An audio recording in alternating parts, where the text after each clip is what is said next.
pues chingada madre. ¿Ya? Allá. Parece que se va, que se viene, que viene, que viene, ya está. Sí, ya estamos. ¿Qué onda? Bueno, estamos acá para entrevistar a Egbert Méndez Serrano sobre su libro que va a presentar en unos minutos, bueno, en una media hora, 40 minutos, llamado Crónicas Intempestivas, Historias del Ascenso del Ejército Zapatista de Liberación Nacional 1987-1994.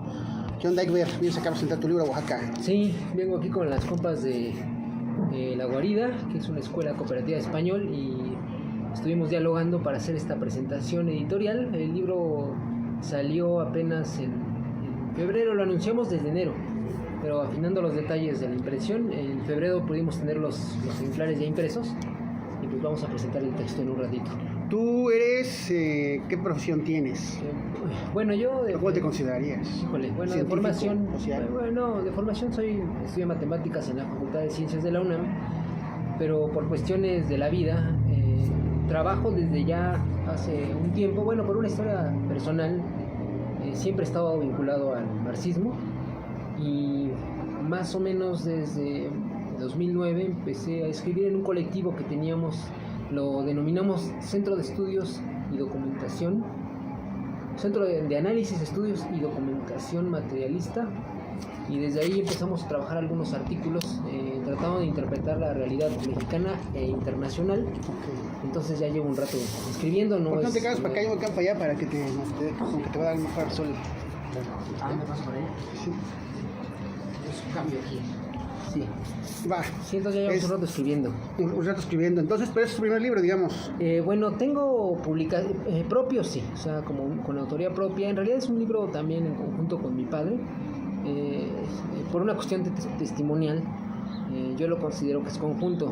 Sin embargo, sí, o sea, yo escribí todo desde el principio hasta el final. ¿Por qué consideras que es conjunto con tu padre? Porque el hilo central es su testimonio. O sea, el testimonio central. ¿Quién es tu padre? Mi padre fundó la escuela guerrillera del ZLN en 1989.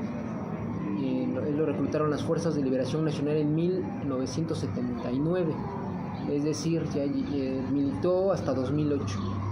Y nosotros... ¿Tu padre fue guerrillero? Sí, y nosotros, como dice un amigo, Mario Ramírez, la vida en su avalancha te arrastró, como la canción de Flor de Azalia, y pues también estuvimos en la organización muchos años, primero involuntariamente y después ya voluntariamente. Entonces, ¿en la organización del ZLN? Sí, es las Fuerzas de Liberación Nacional. Entonces pues crecí en ese contexto, en el contexto de la clandestinidad. Para los que no sabemos, ¿las Fuerzas de Liberación Nacional surge el ZL? Exactamente, las Fuerzas de Liberación Nacional ya hoy se sabe, de hecho me acaban de pasar testimonios de la guerrilla que se funda en 1969 con Mario Menéndez. Fue un periodista muy reconocido en Latinoamérica porque estuvo haciendo muchas entrevistas a toda la guerrilla latinoamericana. Digo, entre las más famosas fue el primer mexicano que entrevistó a Fidel Castro tras el triunfo de la Revolución Cubana. Y él en 1969, dado que la represión del 68 fue muy fuerte, con varios jóvenes, pues, su cálculo es que no se puede hacer un cambio social más que a través de la clandestinidad y la guerrilla. ¿Por qué? Porque la represión del gobierno es muy fuerte. Entonces optan por formar un grupo guerrillero. Hablamos de la guerra sucia, la época de la guerra sucia, hablamos de la liquidación de Lucio Cabañas. Exactamente, hablamos de esas épocas. Vázquez. Exactamente. Entonces Mario Menéndez decide hacer un grupo guerrillero, el Ejército Insurgente Mexicano, y a principios de 1969 suben a las Sierras Chiapanecas. 18 jóvenes deciden y suben. Me acaban de compartir ese testimonio, es un testimonio muy importante, relevante, creo que no existe en la historiografía actual, donde narra esa experiencia. Mario Menéndez acaba de fallecer apenas este lunes. Y entonces de ahí, de ese grupo que después se fragmenta, ese mismo año, en 1969, surgen las Fuerzas de Liberación Nacional. Entre ellas hay un mítico hermano Pedro, su seudónimo Pedro es César Yáñez, que funda las Fuerzas de Liberación en conjunto con otros jóvenes, y desde entonces vienen organizándose, tratando de regresar a Chiapas. Lo vuelven a hacer en el 74, les cae la represión, los desaparecen, hasta la fecha son desaparecidos políticos. Vuelven a subir las Fuerzas de Liberación en 1977, sin éxito, y es hasta a principios del 80, que logran crear una pequeña base social a través de, en ese entonces, comandante Rodrigo, que logra hacer un vínculo con las comunidades eclesiales de base a través de unos indígenas que después lo conducen a Samuel Ruiz, con el cual tiene un acercamiento constante, y es a partir de entonces que logran ya para 1983 fundar el Ejército Zapatista de Liberación Nacional. Ese es el origen del Ejército Zapatista de Liberación Nacional. Es una lucha de carácter nacional por conseguir, en este caso como organizaciones anticapitalistas, pues conseguir un cambio radicalmente anticapitalista, y pues es un cambio, son organizaciones marxistas con una formación, con un imaginario guevarista, pero también en ese entonces con mucha influencia del marxismo estructuralista de Althusser. Entonces, esta es un poco la historia del ZLN que empieza en el 70 y... Imagínate, 69. Si uno quisiera hacer la historia del EZ, tendría que considerar ese primer intento con el Ejército Insurgente Mexicano de Mario Menéndez. ¿Y cuando se empieza a fraguar el Ejército Zapatista de Liberación Nacional, que se alzan armas en el 94? A principios de los 80 que se abre las relaciones con las comunidades indígenas directamente, porque justo el comandante Rodrigo, que es un agente muy hábil, muy disciplinado, un militante profesional, logra un buen diálogo con Samuel Ruiz, que le permite trabajar en las comunidades y respetar la teología de la liberación. De hecho, hay una fusión, ¿no?, entre estas dos ideologías, la marxista y la teología de la liberación. Hay una fusión. Muchos de los compañeros que después van a ser comandantes eran padres de la teología de la liberación, o sea, se radicalizan, de alguna forma superan esa teología y se convierten pues primero al marxismo y después van a tratar de adoptar una ideología propia. Ok, entonces, ¿cómo llegamos al 1 de enero del 94? Bueno, el 1 de enero del 94 se llegan con muchas tensiones internas, hay una purga muy grande en la organización. ¿Del EZLN? Sí, este gran comandante Rodrigo, que es como un momento clásico de la guerrilla mexicana o latinoamericana, todavía trae muy arraigado en su formación política e ideológica, muy arraigada la idea de la revolución rusa. Yo creo que a todos los militantes del siglo pasado se impuso en su idea, en su imaginario, su horizonte, la revolución rusa. Es el modelo que va a funcionar. Entonces, a pesar de Stalin tratan de superar, son jóvenes que tratan de superar y creen que, bueno, y ellos tratando de superarlo, por eso cayeron al marxismo estructuralista, creen que eso les va a dar una alternativa, y de alguna forma lo dio con los trabajos de Marta Harnecker. Ella traduce Althusser, ella crea esta Biblia para los marxistas latinoamericanos, que son los conceptos fundamentales del materialismo histórico. Y sí, o sea, tratan de superar, pero sin embargo el ideario de la Revolución de Octubre, o sea, el ideario leninista, pues, está en su cabeza como, pues, de alguna forma un poco como un peso ahí de los muertos o de los vivos, como dice Marx, y se aferra a que tiene que crearse una alianza obrero-campesina, se aferra a que debe de crearse un partido leninista, lo cual pues habría que discutir, pero sin embargo el problema es que ella se haya aferrado tanto ante una realidad que ya lo había rebasado. Yo creo que ese fue su problema. O sea, no es tanto de que mantuviera una idea de partido, puede ser que se pueda hacer compatible, pero el problema es que él seguía con la idea de que tenía que hacerse ese partido. Sin embargo, las comunidades ya no estaban dispuestas a soportar más miseria y explotación, y sin partido con partido, ellas desde el 89 ya se querían levantar en armas una vez que tuvieron la formación que ellos consideraron suficiente o más bien necesaria o mínima para poder levantarse. Entonces viene de una gran purga de que Rodrigo ya de alguna forma choca con el ideario que representa Marcos, que es el peso que tienen en las comunidades indígenas. Son muchas comunidades. La organización calculaba que 3/4 de Chiapas ya estaba con las fuerzas de liberación nacional, y todas las comunidades estaban ya afiliadas al zapatismo. Entonces hacen un cálculo y a Rodrigo pues no acepta eso, y la forma que encuentra la organización, no median nada, son organizaciones verticales, de alguna forma autocráticas, lo único que hacen es purgarlo. Entonces lo sacan, lo meten a una comisión de relaciones internacionales y se desaparece por 30 años. Todo el trabajo que gracias a él se debe que se haya creado el ejército, porque fueron sus planes lo que ocasionaron su habilidad política para abrir las relaciones en las comunidades. Gracias a él es que se puede hacer el ejército zapatista. Sin él no existiría. ¿Tú platicaste con este comandante Rodrigo? Yo era niño, bueno, como les decía, pues a mí la vida en su avalancha me arrastró. Pues es más probable que él se acuerde de mí, de niño, que yo me acuerde de él como cuando era yo niño. Porque, o sea, ¿tu papá estuvo en el levantamiento del ejército zapatista? Él fue elegido en el 1989, en el Congreso, fue elegido como parte de él era el responsable de la Subsecretaría Popular. Se crea un partido marxista que tanto quería Rodrigo, pero ya no se crea bajo su lógica, se crea bajo la lógica de su comandante Marcos. Es un partido, el partido Fuerzas de Liberación Nacional, y se crea la Secretaría de Masas, donde participa mi papá, era parte del comité central. Su trabajo era agrupar a después del levantamiento. El levantamiento fue exclusivamente dirigido por el aparato militar. Todos los demás integrantes de la organización tenían que hacer trabajo político, entre ellos mi padre. Entonces tienen que hacer trabajo político en todo el país. Eso es lo que le toca. ¿Puedes decir el nombre de tu padre? Pues búsquenlo en las crónicas intempestivas. Entonces digamos que son varias crónicas, ¿o cómo? Son varias. Armé una historia coherente. No son testimonios aislados. Hay una historia coherente. Tienen como un orden narrativo. Tienen un orden narrativo, exactamente. Fue el gran trabajo que me llevó durante 20 años poder llegar a algo así. Sí, no fue un trabajo sencillo porque podía haber hecho ese trabajo de pegar y dejar testimonios sueltos, hay que lo arme quien pueda. No, ya hay un ejercicio crítico, hay un esfuerzo muy grande por parte mía. El lector dirá si lo logré o no, pero ya hay un cuento ya coherente. Que dices, órale, aquí hay una historia, tiene un orden narrativo y hay algo ahí de fondo. No necesariamente lineal, pero sí hay una lógica. ¿Quién es el subcomandante Marcos, más allá de su nombre real o no? ¿Cómo lo defines tú? No, pues yo creo que lo importante, a mí me importa la función. No puede ser Sebastián Guillén, puede ser quien sea. No, independientemente de cómo se llame en la vida real o en las pues calles. Bueno, él es... ¿Qué significa para el STL? Porque bueno, cuando estalla el movimiento, pues es su figura más visible, es el que da las entrevistas, es el que da el sexapil, y ¿eso qué onda? Bueno, yo creo que el subcomandante tiene el gran mérito de haber mediado contenido de levantamiento prematuro, lo que hubiera conducido a una sangría generalizada.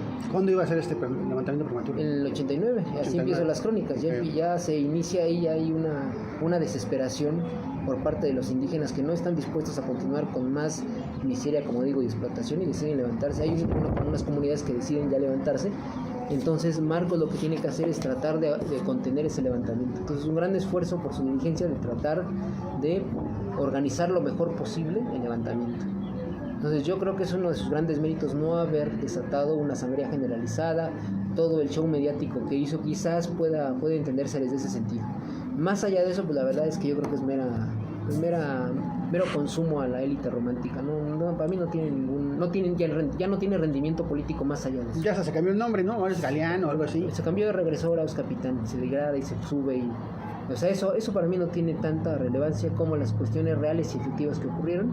Yo creo que ese es uno de sus grandes méritos, aunque no sé si quieran reconocerlo o no, pero yo creo que logra muy bien hacer el mejor esfuerzo posible de parte de él y de la dirigencia zapatista que él dirige, del aparato militar, de contener una sangría generalizada. Al final de cuentas, ¿cómo defines el zapatismo? O lo que surge en el 94. Bueno, hacia el país, no hacia el país. Ya, es una cuestión muy amplia. Yo estoy hablando aquí de un carácter nacional. Pero al final lo que va a pesar es la fuerza en potencia que el EZLN ya tenía en todos los 80s. ¿Cuál era esa fuerza? Su carácter y su horizonte, y lo que se pensaba era el socialismo. Las ideas del marxismo que se crearon desde Marx, ¿no? La idea de un horizonte comunista. Sin embargo, el peso que va a tener la organización es la determinación histórica, es lo que al final va a terminar, es la verdad de nuestro zapatismo. ¿Cuál es la verdad de nuestro zapatismo? Por más que hubiéramos querido que era el socialismo, que era el comunismo, lo que va a pesar ahí es la fuerza real. ¿Cuál era la fuerza real? Eran los indígenas. Entonces, pues nos encontramos en un país en donde en las comunidades en el sur de Chiapas no les llega ni una sola reforma que se había formulado en la Revolución Mexicana. No les llega nada. Condiciones terribles. Entonces yo creo que al final lo que van a hacer es una lógica, como ellos mismos la mencionan, de reconocimiento. O sea, no hay un reconocimiento para el indígena. Lo que quiso es, con las políticas de aculturamiento, políticas ilustradas, lo que se les quiso hacer es homogeneizar al resto de la población. Nunca se le reconoció en su diferencia, y yo creo que el movimiento zapatista va a reivindicar eso. Ahora, no hay que restringirlo a eso. Digo, si hablé de Menéndez, si hablé de las fuerzas, tiene una intención más allá de eso. Pero sin embargo, ese es el peso que al final de cuentas va a imponer en el discurso y en la lógica del neozapatismo. En ese sentido, el zapatismo, ¿qué trajo al país? Porque bueno, es un movimiento, pues digamos, que dinamitó todo el discurso de bienestar y de aquí todo va muy bien de Carlos Salinas de Gortari, ¿no? Que desnudó un sistema político corrupto y todo esto. Pero a largo plazo, ¿qué es lo que trajo? ¿Qué es lo que significó? Bueno, pues el zapatismo lo que va a romper con esa idea, con ese mito del bienestar, del neoliberalismo, y va a poner en evidencia que es una mentira, que hay grandes desigualdades sociales que el neoliberalismo no va nunca a resolver. Bueno, no había resuelto lo que ocurría en las comunidades en ese entonces, para empezar, pero bueno, en general Todos sabemos ya actualmente que el neoliberalismo lo que va a aparejar en una ofensiva brutal contra las clases trabajadoras. Entonces viene a desmitificar todo eso. Bueno, como en plena época de globalización, donde ya vamos, no decían que ya vamos a poder tener consumo, ya nos va a entrar todos los productos que antes se conseguían con los familiares que se iban al otro lado y que nos traían, ahora ya estaban aquí en los supermercados, y toda esta lógica de las mercancías van a estar en todas partes. Bueno, pues sí que estén, pero eso no acaba con la desigualdad social, eso no acaba con la explotación, no acaba con la superexplotación. Es una vuelta de tuerca del capitalismo.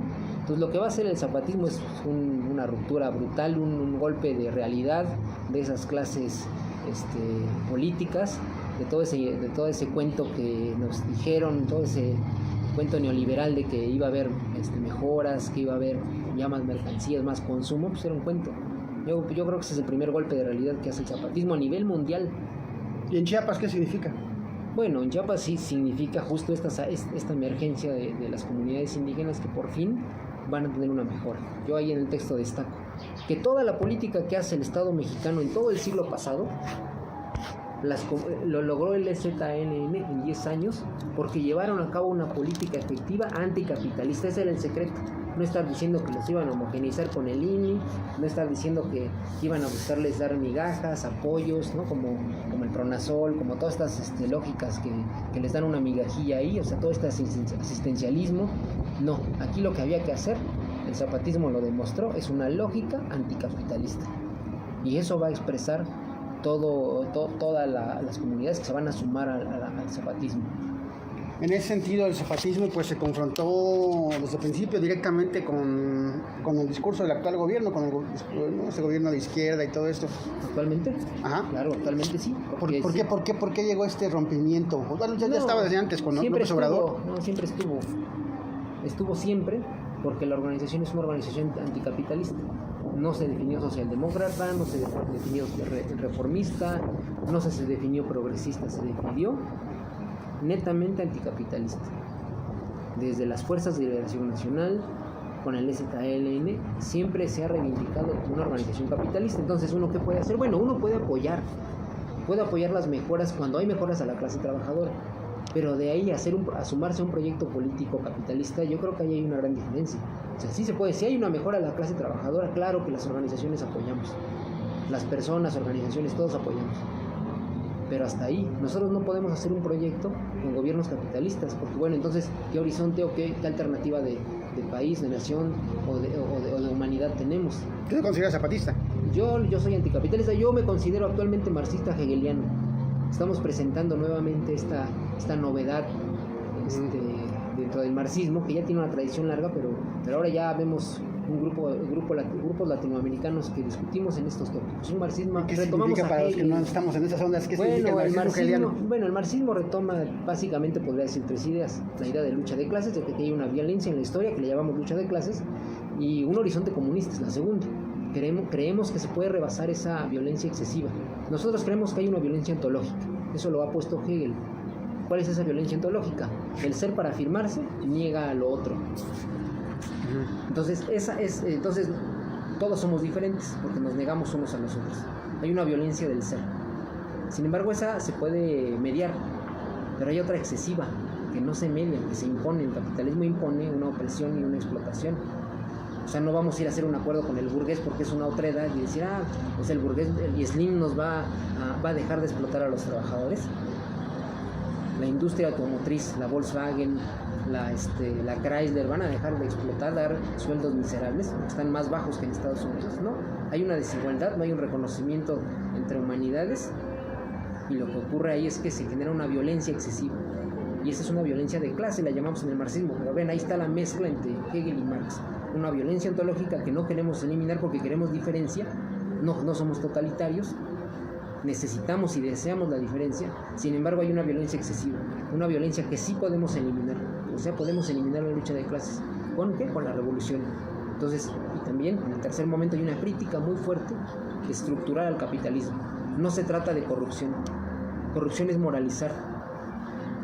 No, aquí hay una violencia estructural, hay una crítica estructural, no moral. No es que sea malo el burgués y por eso estemos mal, es que es corrupto la clase política. No, el sistema social estructuralmente si todos los burgueses fueran buenos, aún así el sistema estructuralmente seguiría produciendo explotación y opresión, porque lo que hace el capitalismo es agotar la fuerza de trabajo y acabar con la naturaleza, y eso no depende si el burgués es malo o bueno, si es corrupto o no. Entonces el marxismo hegeliano retoma este tipo de ideas. Ok, ya finalmente, pues hoy el EZLN se ha declarado, me parece, como ha retirado algunos de sus centros en Chiapas, ha denunciado pues esta violencia pues del crimen organizado que está, que en Chiapas particularmente, en Chiapas, Guerrero, en todo el país, pero bueno, hay estados específicamente en los que ya la gobernabilidad pues ya es menos cero. Chiapas es uno de ellos al parecer. El crimen organizado coopta, la gente se sale huyendo de sus comunidades, hay desplazados, hay chicos que están siendo cooptados por el crimen organizado, pues si no le entran se mueren, si no se convierten en sicarios los matan, y bueno, el gobierno federal pues básicamente lo niega, ¿no? Andrés Manuel López Obrador, cada vez que se lo han mencionado en las mañaneras ha dicho que él tiene sus propios datos y que todo eso que están diciendo es para hacerle mal a su gobierno y a él su lugar en la historia. Y entonces ahí en el EZLN, ¿qué papel juega en esto o qué papel ya no juega en esto? ¿O tú cómo ves la situación? Bueno, yo esa situación estoy un poco más alejado. Lo que sí se sabe es que las comunidades están rodeadas de militares. El gobierno militar no renunció a la militarización del país. Hay un pacto de López Obrador con los militares. Ya se ha señalado, para algunos pues ha sido un poco molesto por esa relación tan estrecha. Cuando se había dicho que iban a regresar a los cuarteles, es un pacto. Ya les entregó aeropuertos, les entregó puertos, hoteles, trenes, ¿no? Todas estas vías férreas que ya tienen con el llamado Tren Maya. Y lo que ha hecho en Chiapas, pues se sabe que las comunidades están rodeadas de militarización, están rodeadas de militares y están asediadas por el narcotráfico, es lo que se sabe. Entonces, pues, ¿cómo tapar eso? Es lo que han estado denunciando ya desde hace un rato. Pero ese también ya se declaró, pues, digamos, no sé si en retirada, pero sí están replegados. A mi parecer, desde hace un rato están replegados. O sea, se fueron replegando y no encontraron la forma de extenderse. O sea, eso ha sido un problema general para toda la organización, porque siendo una de dimensiones nacionales o internacionales, pues es un repliegue. Si recordarán la otra campaña, trató de volver a extenderse, pero no le resultó. Digo, aquí nadie tiene garantías, o sea, yo no puedo decir, yo sí tengo la solución. No, o sea, son experiencias que se realizan, son búsquedas para lograr organizaciones cada vez más efectivas, que tengan un impacto real al beneficio de las clases trabajadoras. Bueno, pero digamos no soluciones, porque está claro que la solución pues ya no, pero ¿cuáles podrían ser las vías de que la cosa, de vivir vidas vivibles, digamos, ¿no? Porque este crimen organizado está cooptando el asunto, el ejército es el otro dueño, pues la gente cada vez está más politizada en un sentido pues no demasiado positivo. Vienen las elecciones y ninguna de las candidatas o candidatos parecen ofrecer gran cosa más que lo mismo. Entonces pues ¿qué queda? O rescatando los tiempos del EZLN o el surgimiento del EZLN. Yo creo que ahí hay que respetar lo que Dios decida. Digo, finalmente yo ya no estoy ahí. O sea, ellos harán su plan, pero lo que nos toca a todos es buscar la organización. O sea, eso no podemos quedarnos de brazos cruzados esperando a que nos diga a ver qué vamos a hacer. O sea, ellos harán lo que puedan. O sea, lo que necesitamos es volver a rearticular las redes, abrir el diálogo. Te dices, pero eso es entre la misma gente. Sí, y entre todos. O sea, ¿qué nos va a decir? Nos va a venir a dar orden el Marcos a ver qué vamos a hacer. Nos va a venir a decir el CCRI qué vamos a hacer. Yo creo que ellos hacen su trabajo, guste o no, es un carácter anticapitalista. Ellos siguen organizando, siguen resistiendo. Bueno, pero nosotros ¿qué hacemos? No vamos, oye, a ver cuándo viene Marcos, a ver si nos organizamos. Eso lo tenemos que estar haciendo siempre. Yo creo que es lo que hacemos muchos, incluido tú, incluido nosotros. Siempre estamos trabajando, buscando la manera de formarnos políticamente, de difundir lo que se está haciendo en las organizaciones, de los espacios independientes, buscar la manera de vincularnos. Tenemos muchas diferencias, a veces nos destruimos. Yo digo que a veces somos shakespearianos, nos estamos peleando por crímenes que ni siquiera entre nosotros nos cometimos. Los trotskistas y los estalinistas se pelean por cosas que pasaron hace un siglo, se pelean a madre, te dicen tu estrategia es la incorrecta, no, la tuya no, tú eres reformista, qué bárbaros. Está bien, cada quien tiene derecho a hacer eso, que lo hagan, está bien, pero tratemos de superar eso. Aquí lo que nos debe de unir es una voluntad de cambio radical. Entonces yo creo que eso podría decir. Podemos pegar un cambio radical en estos momentos. Tenemos que hacerlo, ¿no? ¿Quién sabe? Tenemos que construirlo. Eso siempre se construye, eso no va a llegar del cielo ni de un presidente. Eso tiene que ser de la organización. Exacto. Estamos como cada vez más asidos a los políticos, ¿no? Pero en ese sentido, pues, ¿cómo le dirías a la banda, en base a lo que escribiste aquí? que pueden rescatar para su propia vida, pues, ¿no? Para su propia... No, tienen que organizarse, eso les puede servir para entender un poco esos procesos. Yo pienso que más bien tenemos que abrir el diálogo en otro sentido. ¿En qué sentido? Pues en el sentido del futuro, no del pasado. Estoy hablando aquí de 1994. Y tienes que pensar en el futuro, qué vamos a hacer después, cómo nos vamos a reorganizar, qué desafíos tenemos ahorita. Tenemos que luchar contra el trabajo precarizado. No tenemos derechos laborales, no tenemos derecho a la jubilación, no tenemos nada, no tenemos empleos buenos. O sea, son desafíos del futuro. Esto aquí nos sirve como pretexto para charlar, para ver hacia dónde podemos movernos, pero no más. Yo no estoy dando aquí fórmulas generales, es un análisis histórico. Ok, ¿cuáles son tus redes para que te contacten para ver si les interesa el libro? Egber Méndez, búsquenme en TikTok, Facebook, Twitter y así aparecen en mis redes, en Instagram. ¿Tienes TikTok? Sí, ¿Cuál es tiktokero o qué? Sí, ya hasta tengo 10,000 seguidores, gracias por seguirme. Órale. No, pues estamos platicando con el enemigo. No, bueno, gracias por vernos y hasta luego.